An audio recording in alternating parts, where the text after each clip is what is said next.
My name's Cole. I'm 29, a software engineer by trade, and an extremely reluctant participant in family reunions. Not because I hate my family exactly. It's more complicated than that. Growing up, I was the sensitive one. That's what my mom used to call me when I cried after being left out.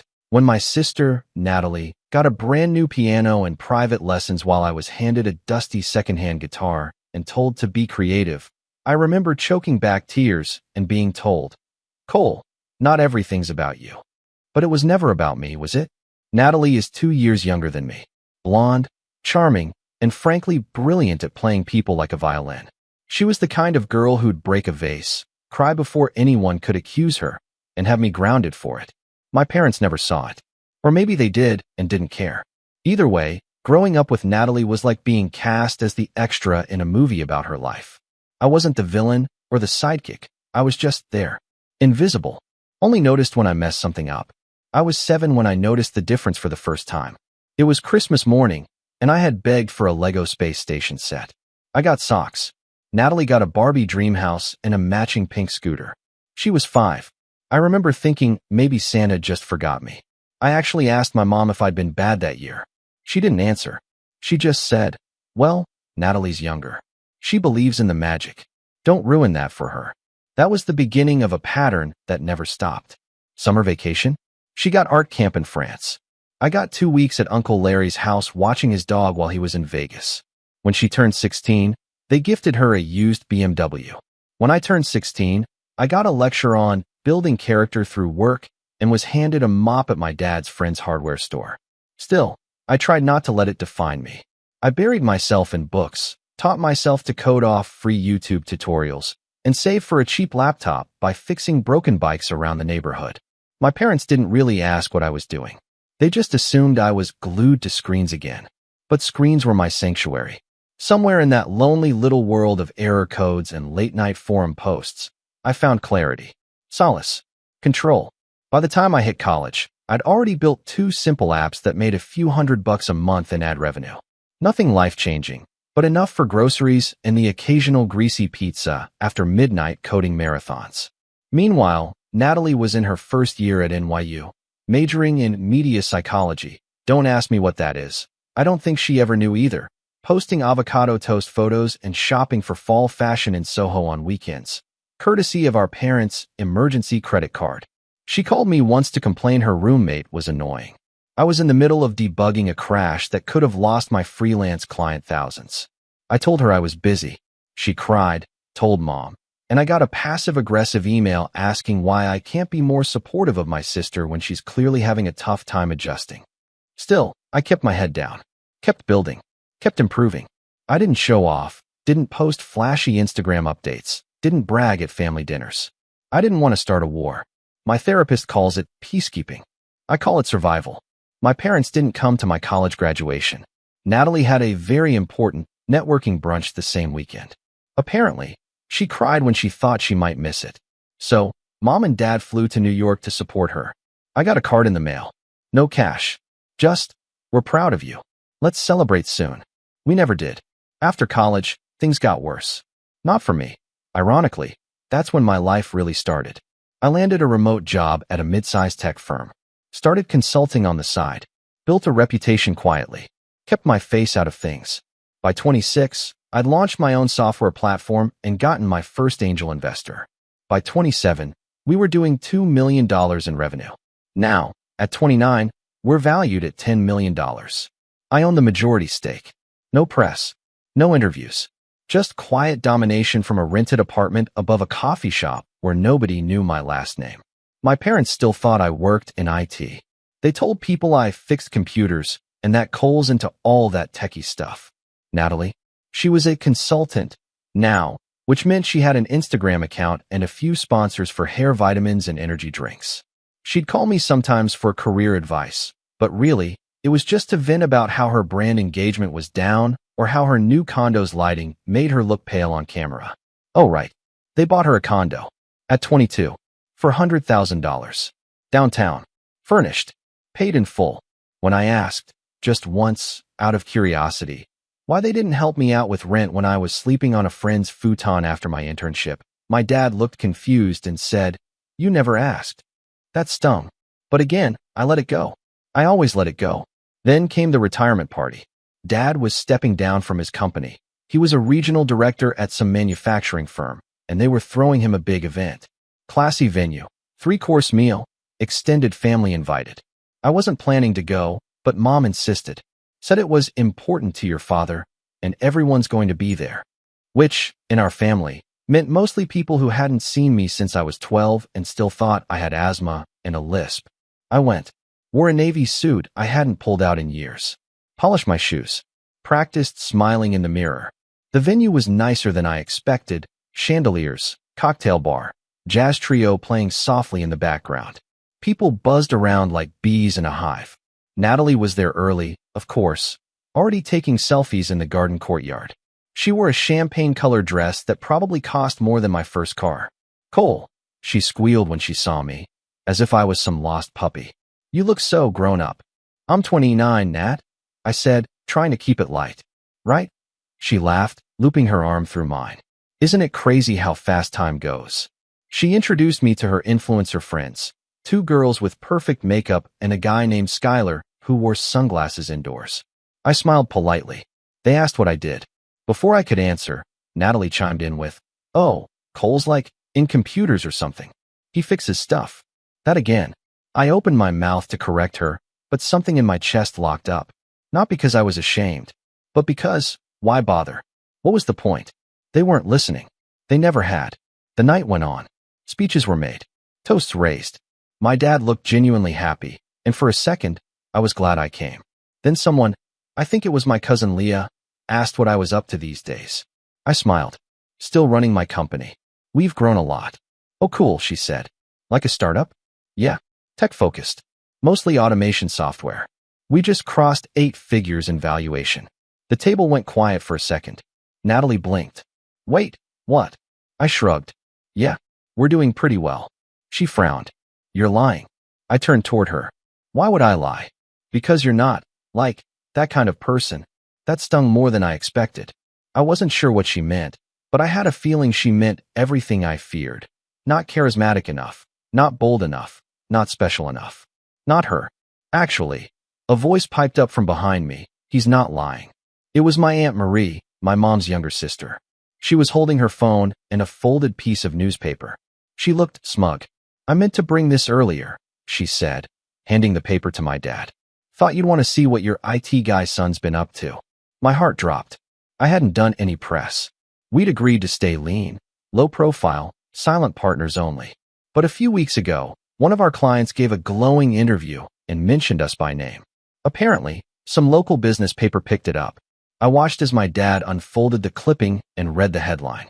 Then Natalie snatched it from his hands, skimmed it, and turned red. "You didn't tell us?" she hissed. "You let me introduce you to Skylar like you were some computer nerd?" I stared at her. "I am a computer nerd." "No," she snapped. "You're a liar." The room had gone dead silent. My mom's expression was unreadable. My dad looked like he'd just realized the earth was flat. And that's when my aunt said something that flipped everything upside down. "You know what's funny?" she said, sipping her wine. "Cole never bragged, never asked for anything, never even mentioned he was the CEO of a company worth $10 million. Meanwhile, you guys were busy buying Natalie condos and calling him too sensitive." That was the moment everything shifted. And that was just the beginning. You could hear a pin drop after Aunt Marie's little mic drop moment. The silence felt thick, like everyone at the table was suddenly reevaluating everything they thought they knew about me. I didn't say anything. I just sat there, letting them marinate in the truth for once. No interruptions. No jokes to smooth it over. Just the cold, undeniable reality that their quiet, sensitive, IT-fixing Cole had been building an empire while they were too busy uploading Natalie's brunch pics and cheering her on for landing another teeth-whitening brand deal. I didn't mean for it to come out like that. I wasn't trying to rub anything in anyone's face. Honestly, if Aunt Marie hadn't brought that newspaper clipping, I probably would have left that party unnoticed, as usual, slipping out the side door before dessert. But something changed that night. Not in me. I'd already done the work to find my peace, but in them.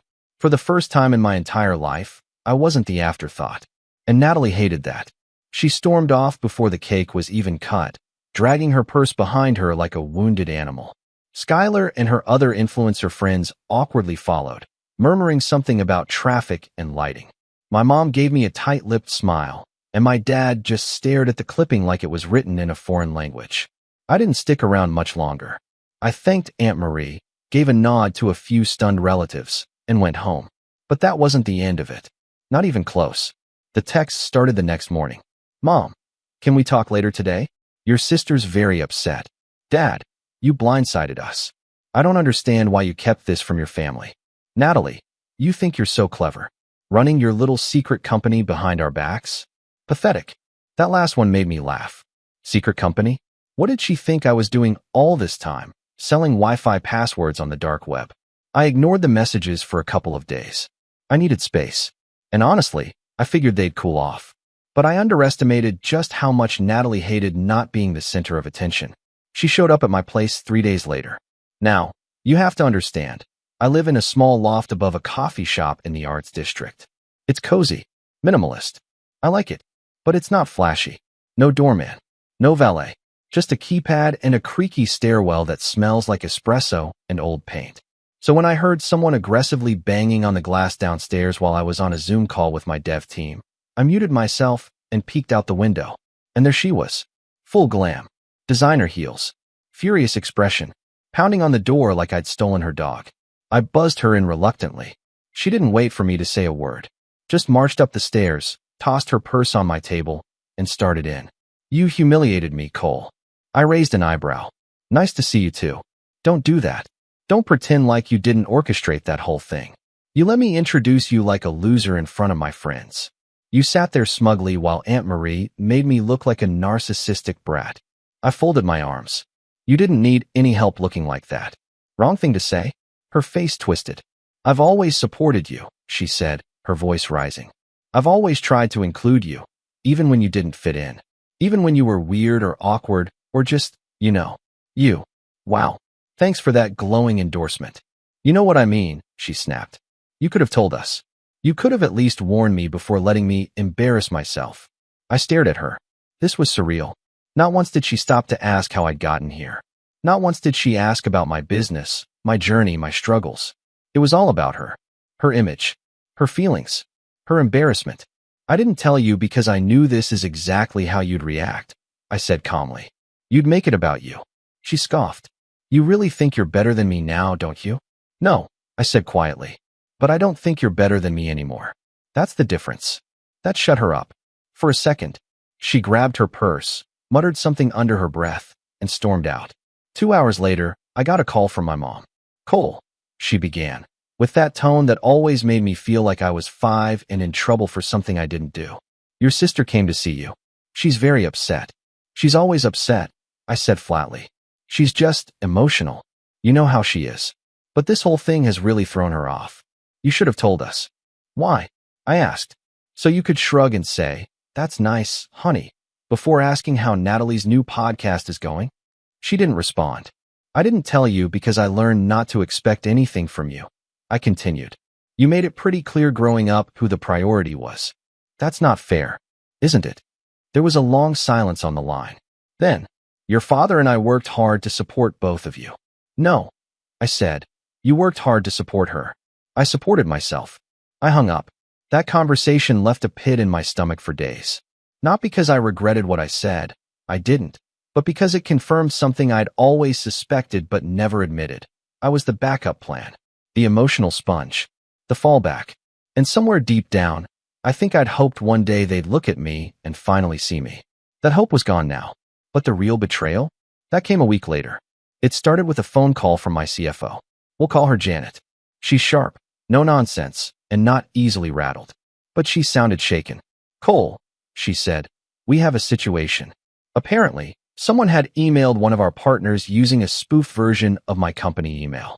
The message contained a fake invoice and instructions to wire a large sum to a new account. Luckily, the partner flagged it and called us before sending anything. But the message was convincing. Personal. It referenced real details that only someone close to me would know. We did an internal trace. It didn't come from inside the company.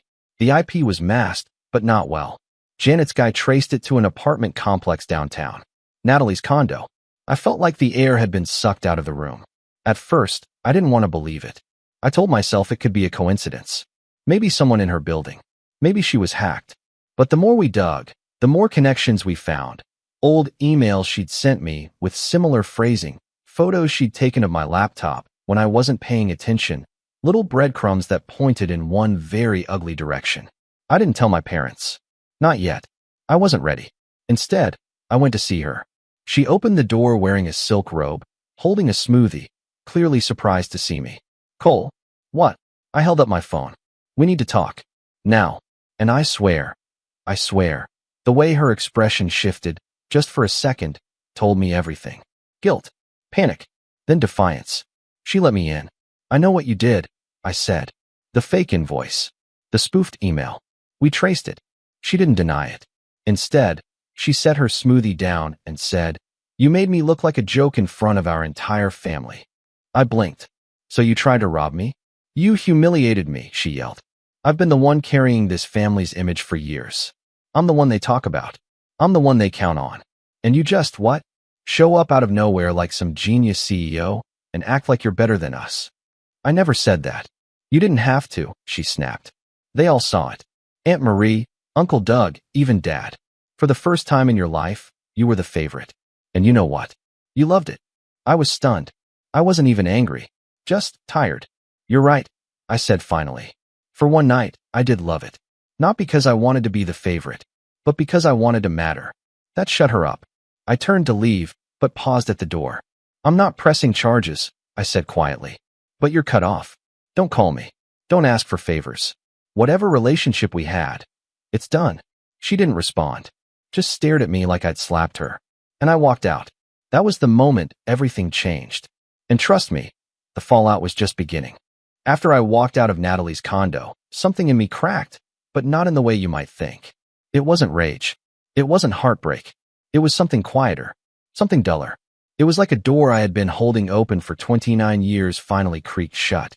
And for the first time in my life, I didn't feel like I had to keep propping it open just in case they finally looked through it and saw me standing there. But even though I said I was done, part of me still hoped for some acknowledgement. An apology. A moment of clarity from my parents, where they might call and say, "We're sorry we didn't listen. We're sorry we didn't believe in you." But the call never came. Instead, I got silence. Well, except from Natalie. She posted a vague Instagram story 2 days later. A black screen with white text that said, "Betrayal is worse when it comes from someone who pretended to love you." Tag no one. But let's not kid ourselves. It didn't need to be tagged. She knew exactly what she was doing. The comments poured in. Her followers went into full poor baby mode. People were guessing wildly. A cheating boyfriend? A backstabbing best friend? Someone even wrote, "Whoever did this to you doesn't deserve you. Cut them off, queen." That one stung, because I had cut her off. And suddenly, I was the villain in her story. But the worst part wasn't the social media nonsense. It was what came next. A week later, I got a call from my dad. Not a warm one. Not a fatherly, let's talk kind of call. Just cold and clipped. "I heard about what happened with Natalie," he said.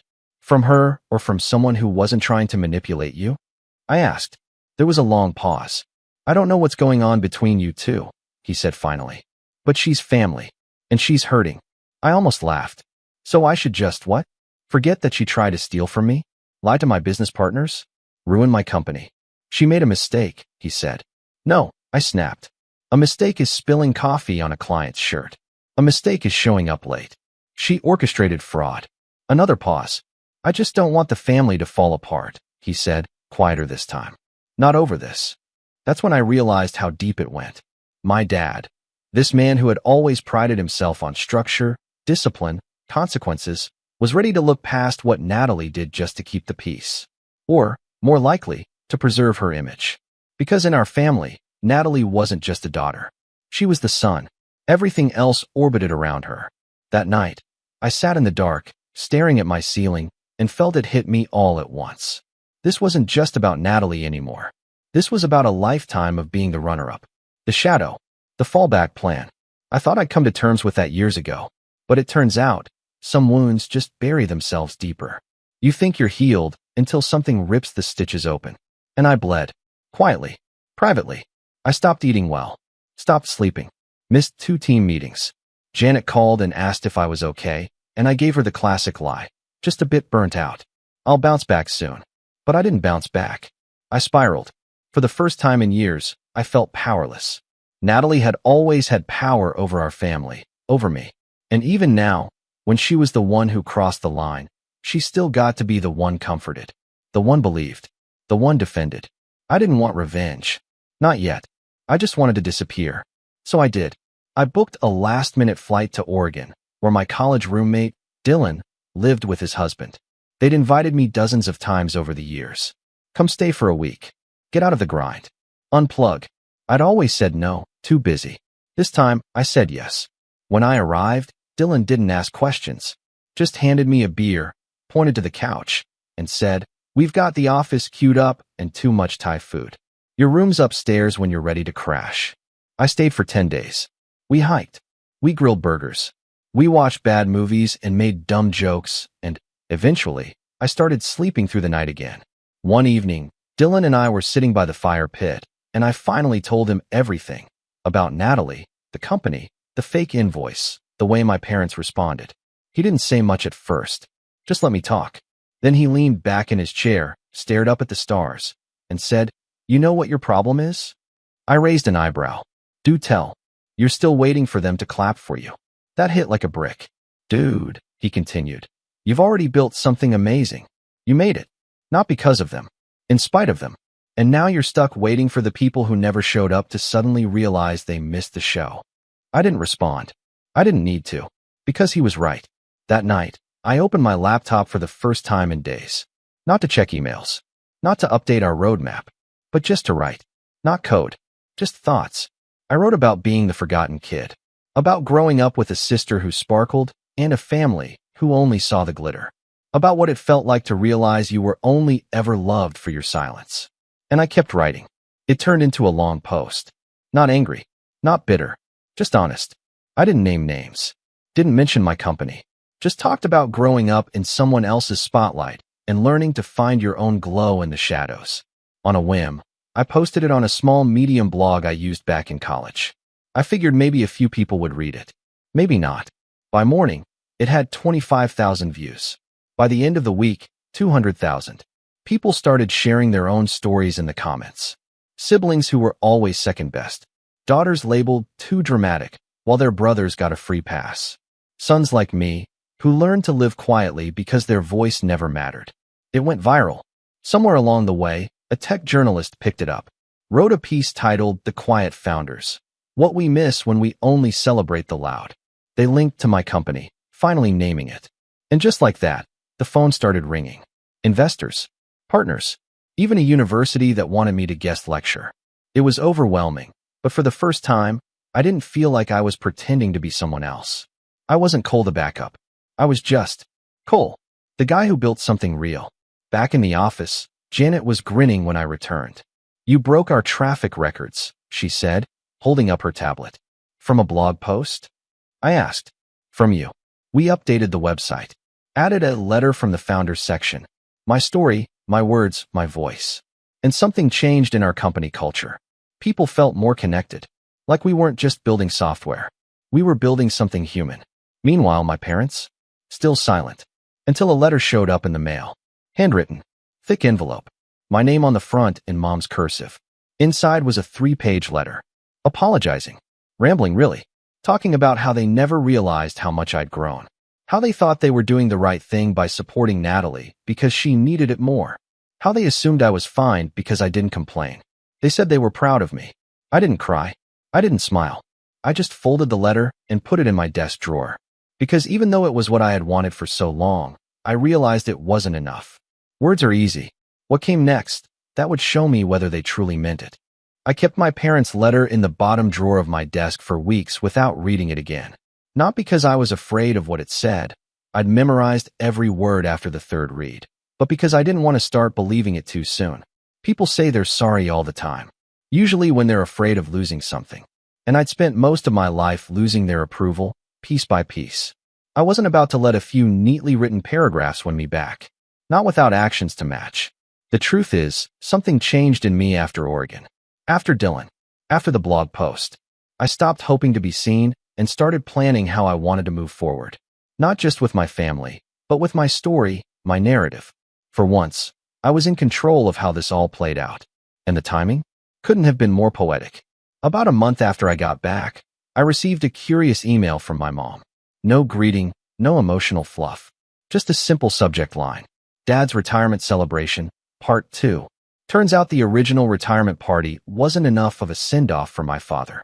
His old company had decided to host a larger, more public event at a local country club. One of those places with valet parking, champagne towers, and waiters who looked like they were trained at Buckingham Palace. This one was open to industry partners, clients, and a lot of influential people from my hometown. And I knew immediately that was my stage. My first instinct was to say no. Why should I go? Why should I smile and nod for the same people who thought I was a recluse or a disappointment? But that instinct faded quickly, because this time, I didn't feel like a background character. I wasn't going to sit at the kids' table with lukewarm chicken while everyone asked Natalie about her brand partnerships. I had a plan. It started with a phone call. Janet, I said the next morning, how do you feel about sponsoring a tech grant for local high school students? She laughed. That came out of nowhere. What? I've got an idea. We moved fast. Within 2 weeks, our company launched a $50,000 innovation grant for underprivileged teens who wanted to learn coding or engineering but didn't have the resources. We partnered with a local nonprofit, hired a small PR firm, and started prepping a full press release. And I timed the announcement, very deliberately, for the day before my father's gala. Now, before you think this was all about revenge, let me be clear. I wanted to help those kids. I meant every dollar of that grant. But I also wanted my name to be the one people saw in the headlines that morning. I wanted to walk into that ballroom and not have to introduce myself. I wanted them to know who I was. The day before the event, a small piece ran in the Daily Business Journal. The headline read, Local CEO launches grant to empower next generation of tech innovators. And the subheadline? Cole Merritt, founder of Modulus Systems, gives back to his hometown with $50,000 initiative. Simple. Clean. No drama. Just truth. I forwarded the link to Aunt Marie. She responded 5 minutes later. Now that's the Cole I always saw. Proud of you, kid. The next day, I put on the same navy suit I'd worn to the original retirement party, added a subtle tie clip, and slipped a copy of the newspaper into my inner jacket pocket. Just in case. As I pulled into the country club parking lot, I felt oddly calm. Not angry. Not nervous. Just focused. Like everything was finally aligned. The valet took my keys, I adjusted my cufflinks, and walked through the arched doorway like I belonged there. Because this time I did. The ballroom was packed. Round tables with white linens, gold accents. People in expensive shoes sipping champagne like it was Gatorade. I saw familiar faces from old family barbecues and neighborhood block parties. But I also saw strangers. Business owners. Community leaders. A few journalists. And then, of course, I saw them. My parents. They stood near the center, Dad shaking hands like a politician, Mom beaming beside him. Natalie was there too, wearing a red dress that probably had its own insurance policy. She glanced up and spotted me, expression unreadable. Not a smile, not a glare, just still. I walked toward them slowly. Cole, my father said first, blinking like he wasn't quite sure I was real. Didn't expect to see you tonight. I was invited, I said simply. He cleared his throat. Right. Of course. I'm glad you're here. Natalie didn't say a word. She just sipped her drink and looked away. My mom tried. How have you been? She asked. I nodded. Busy. We've been working on a new community initiative. Oh, she asked, suddenly interested. What kind? Before I could answer, a voice behind me chimed in. You're Cole Merritt, right? The Modulus guy. I turned to see a man in his 50s, silver hair, sharp suit, clearly someone important. He extended a hand. I'm Keith Wallace, he said. My nephew just applied for your grant. Brilliant move, by the way. This town needs more programs like that. Thank you, I said, shaking his hand. We're excited about it. He clapped me on the shoulder, glanced at my father, and smiled. You've raised quite a son. My dad nodded, lips pressed tight. Yes, we're very proud. That was the moment I realized something vital. Pride, when forced, is hollow. But I didn't need it anymore. More people came up. A few reporters. One asked if I had a minute to answer a question about Modulus' recent AI project. Another wanted a photo. A photo. Me, the invisible kid, being asked for a picture at my father's event. Natalie's face tightened with every interaction. At one point, I caught her standing alone near the open bar. I walked over. "Congratulations," she said without looking at me. "Thanks," I replied. She finally turned, eyes sharp. "I guess this is your revenge." I shook my head. "No, this is my beginning." She didn't answer. She just watched as another person came up and asked me for a business card. And then the moment I'd been waiting for happened. One of the event organizers tapped a spoon against a glass and asked everyone to take their seats for dinner. My dad was being honored with a speech, and the MC invited the family to sit at the head table. To my surprise, they'd left a seat for me. Not at the end, not squeezed in, right next to my father. I took it. The speech started with the usual accolades, years of service, company growth, yada yada.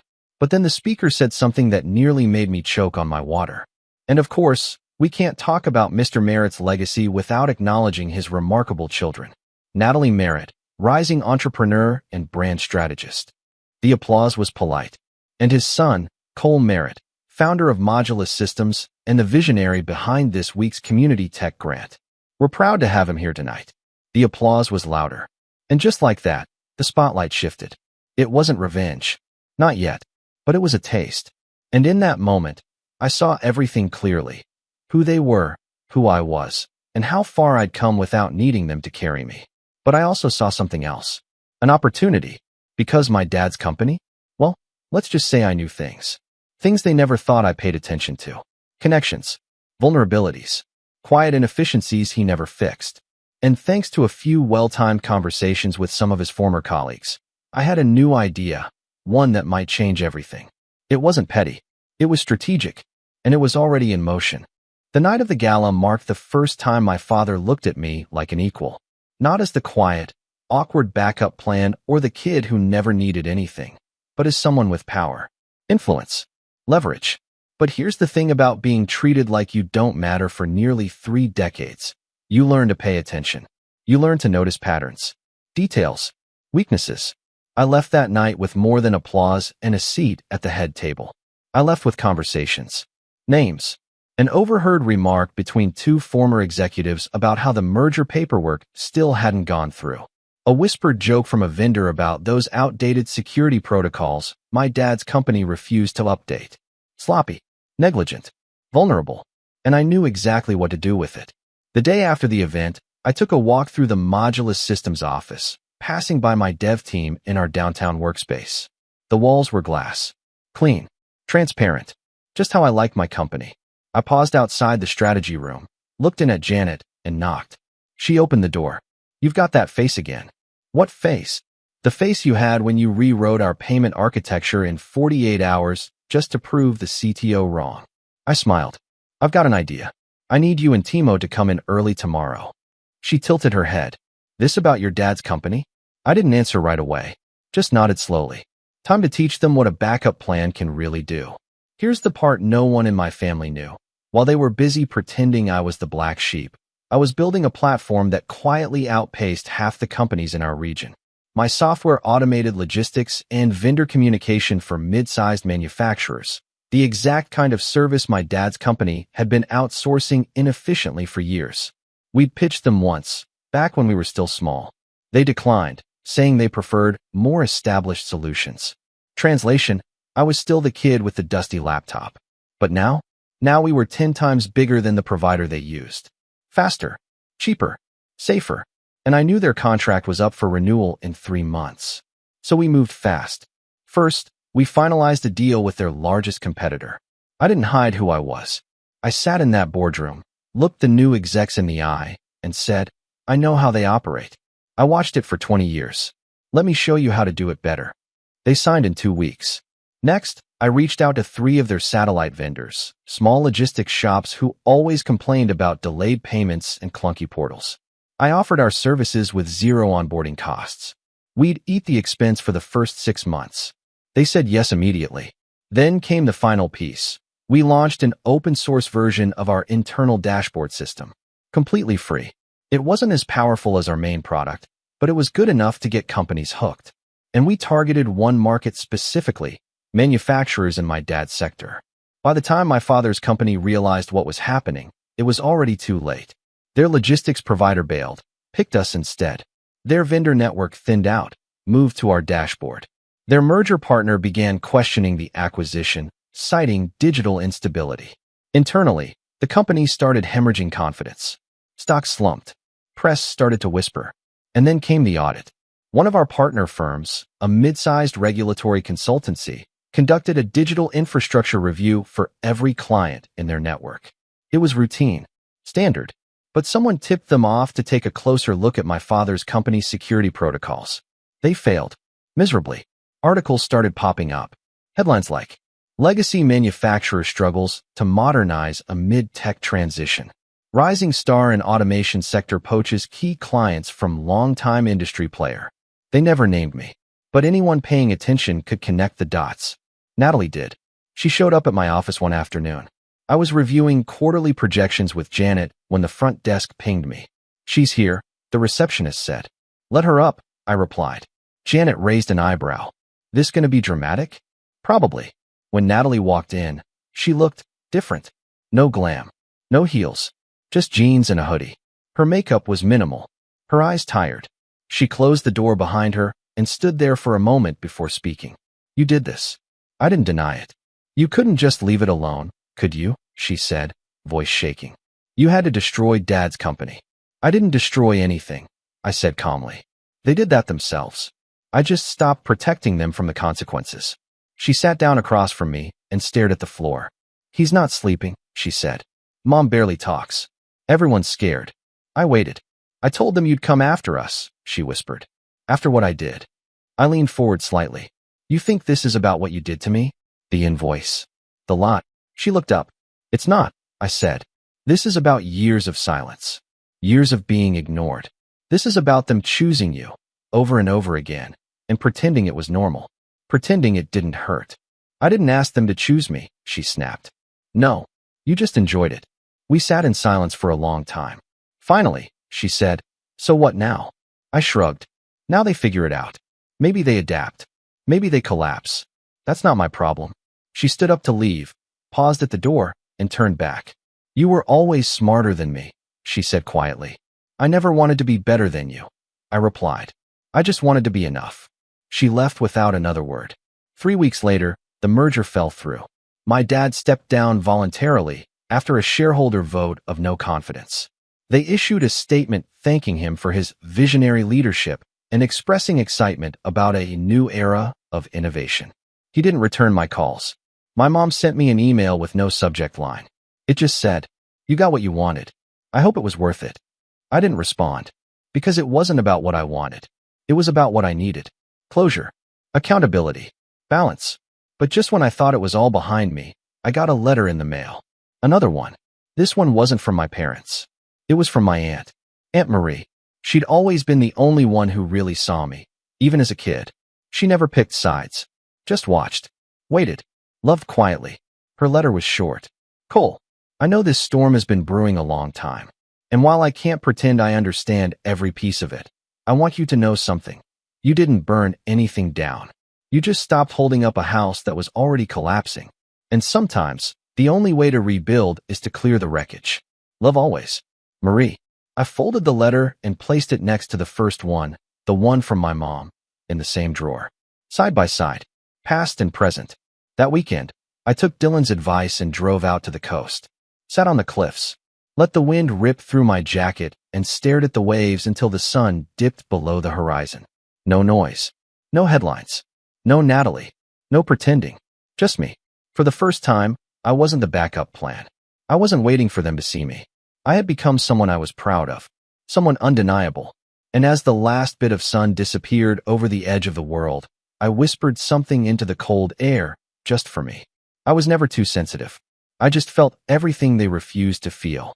And that was the end of it.